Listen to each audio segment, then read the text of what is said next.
There's a lot of turbulence globally, which is affecting Kenya, because we have to remember the world is now one global village. So whatever is happening internationally affects Kenya as well. And unfortunately, not many people realize that. We are very ready and it's very easy to blame government sometimes.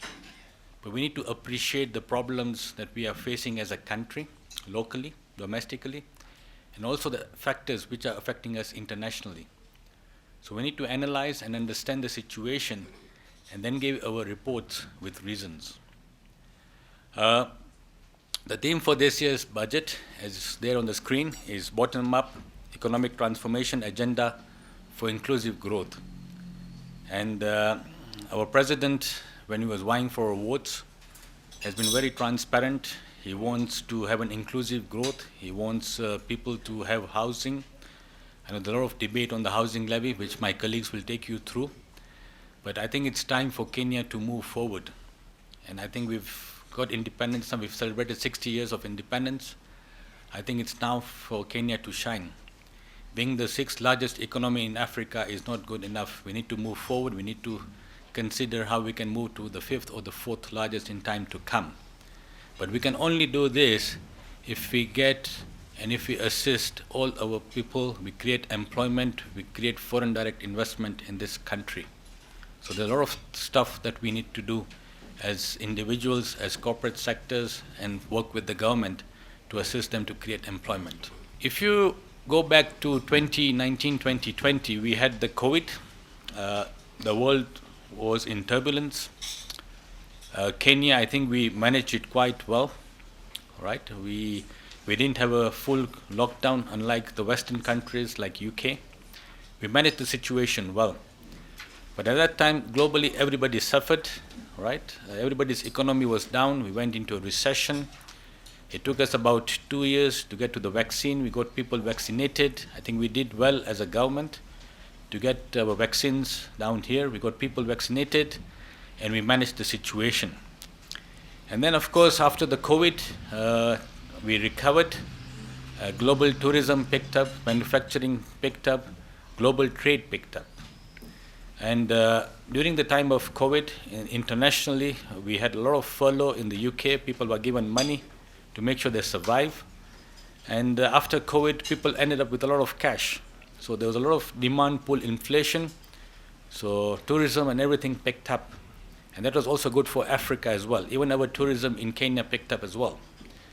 But unfortunately, last year, around March, the war in Ukraine and Russia started. Until that time, we didn't realize how important these two countries were to global trade.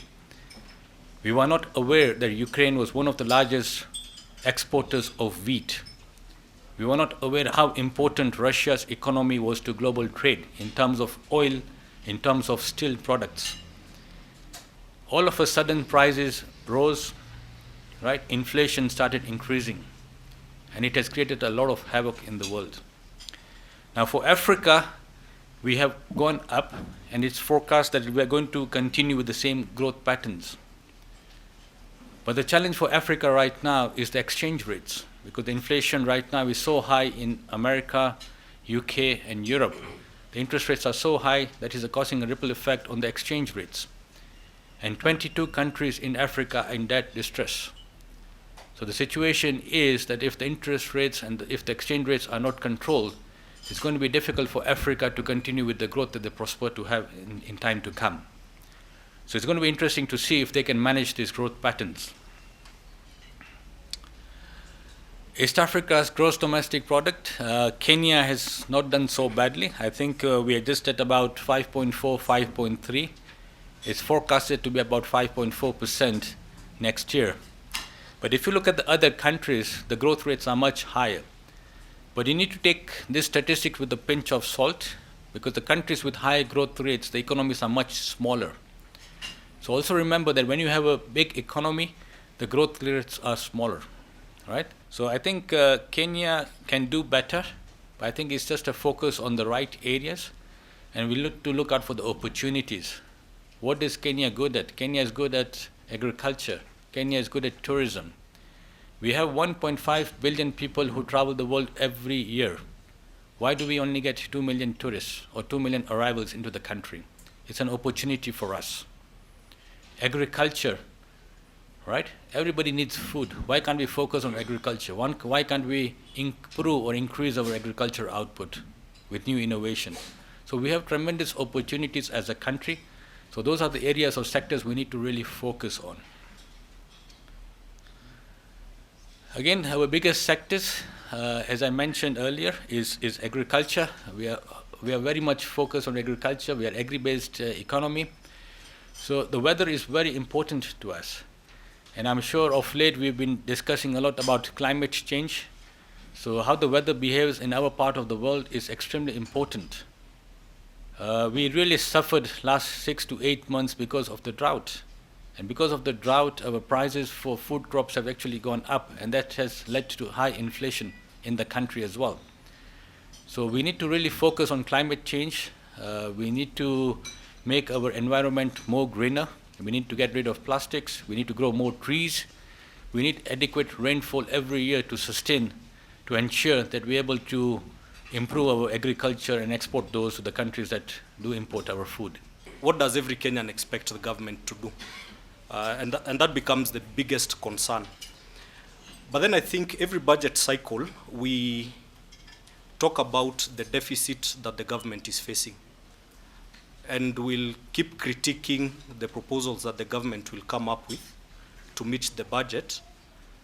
But might the government be missing a point here? And the reason I'm saying this, and we are trying to give it a very practical approach. Now, if you look at the Kenyan population, we are talking about a GDP of around 14 trillion. We are talking about a population of around 50 million plus Kenyans. But on the other hand, we are saying that this GDP, the 50 million Kenyan population, and the budget needs are only being sustained by roughly 5 million registered persons for tax. Now, you can already see the disconnect, and I don't even know why we are having a discussion as to the radical tax proposals, because you can actually see there is an issue. Now, out of the 5 to 6 million registered taxpayers, it's just above half of that are actively paying taxes, some form of tax. Whether it is income tax, VAT, pay as you earn, withholding tax, the import duties. So it's actually a proportion of even the registered ones who are actively paying taxes. Now you can start beginning to see where the problem is. And the issue of the compliance levels in Kenya are very low. Now, even before I get to the slides, I think one of the proposals in the finance bill was targeting any activities relating to digital monetization. And there was a lot of uproar by the content creators. Now, and I have nothing against content creators, and I will say why.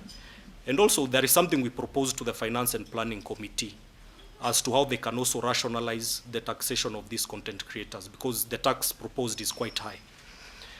Now, all these digital monetization activities, they have never been exempt from tax. Like any other income or business that is conducted in Kenya, they have always been expected to pay tax. It's only that the focus has never been in that space. And it's because this issue of digital monetization is a concept that is fast evolving. And you can actually see the major brands, the major multinationals actually using these digital content creators to market their products. So these content creators are in business, and we know some of these household names. Some of them are millionaires. So the question is, why can't they pay their fair share of taxes? Why does it always seem like the burden of tax, number one, falls on employees? Number two, is always on the people who are repeatedly complying with their taxes. And you'll notice sort of a general trend, even when the Kenya Revenue Authority conducts an audit. It's still the same group of taxpayers who are continuously complying that are always subjected to audits and are always assessed. So what about this other fraction, what we normally refer to as the informal sector? Businesses that are not within the tax bracket. What efforts is the government doing to be able to reach and net this? And you see, looking at such low compliance levels, then that is where the problem actually begins in terms of mobilization of tax revenue. Now, the other thing, if you recall, a couple of years back, there was an attempt, I believe through one of the finance acts, to introduce something that was called a sort of a 15% tax on single business licenses. Now, and this was a fair attempt at the time to try and reach the informal sector. If there is one institution, if I may call it, that has the ability and that has the repository of all the registered business, these are the county governments. Now, that is something that we actually floated to the Finance and Planning Committee. But this was the response, that there is a conflict between having the KRA acting as the single agent to collect taxes even at county level, bearing in mind that we have to consider how the counties collect their revenue. Number one, there's the internally generated revenue, then there's the allocation from the government. So there seemed to be some technicalities as to how KRA would be co-opted and basically put within that framework as to how the county governments can be able to coordinate and give this information and collect the taxes. So I think there are those softer issues and low-hanging fruits that if efficiencies can be created at county level, this discussion we always have of how do we get or how does the government get access to the informal sector, I believe there are solutions that can be offered, and I think the Finance and Planning Committee took note of that. We anticipate that there will be particular proposals that will be altered.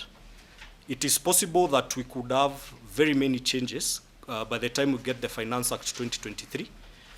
And just to put it into context, you must have seen in social media this hot debate on the Housing Development Fund.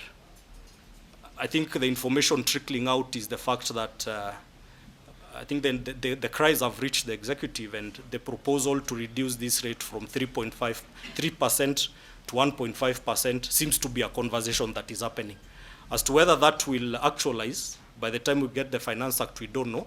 But that is only an indicator that all these concerns have actually reached the government. And there are a lot of considerations and consultations that are happening before we get the Finance Act 2023.